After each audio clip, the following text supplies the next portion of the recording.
pada hakikatnya kita akan membantu ini sebuah kesatuan di mana rumah sakit ini akan menjadi seperti isolasi juga.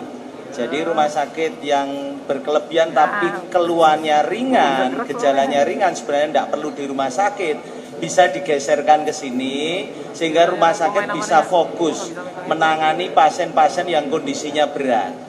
Ya, yang kondisinya ringan dan positif sudah terjadi di rumah sakit bisa didorong ke rumah sakit ke Wisma Atlet ini.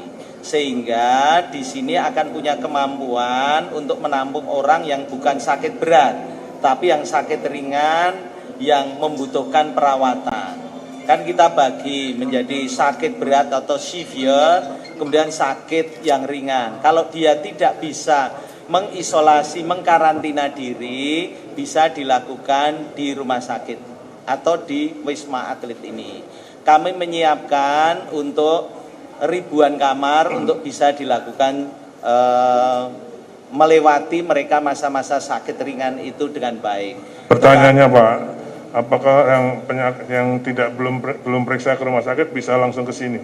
Ya, kalau langsung ke sini itu harus ada supaya dia terpantau dia sakit apa tidak, kan tetap harus ada pemeriksaannya. Bukan sekedar rapid test, tetapi tetap swab. Karena itu rumah sakitlah yang harus memantaunya. Kalau tidak, penularannya makin di mana-mana, jadi epicentrum baru.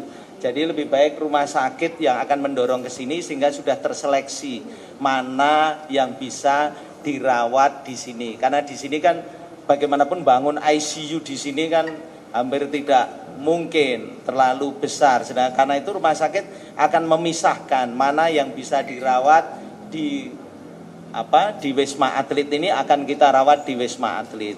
Tenaga volunteer tadi saya sudah ketemu, jadi saya menghilang sebentar. Tadi saya menemui tenaga volunteer untuk melihat apakah mereka itu takut tidak sih untuk merawat. Ternyata tidak ada yang takut, karena mereka tahu bahwa ini adalah pandemi. Di saat pandemi itu hampir semua punya potensi terpapar, ya, punya potensi terpapar. Hanya menjadi sakit atau sakit ringan, sakit sedang atau sakit yang berat, kan begitu. Karena itu yang sudah bisa kita operasikan, kita akan bekerja sama membangun link dengan rumah sakit yang ada sehingga bisa membantu kemungkinan atau menurunkan angka kematian karena si rumah sakit tidak sibuk hanya ngopeni yang ringan bisa kita dorong di sini. Oke, cukup.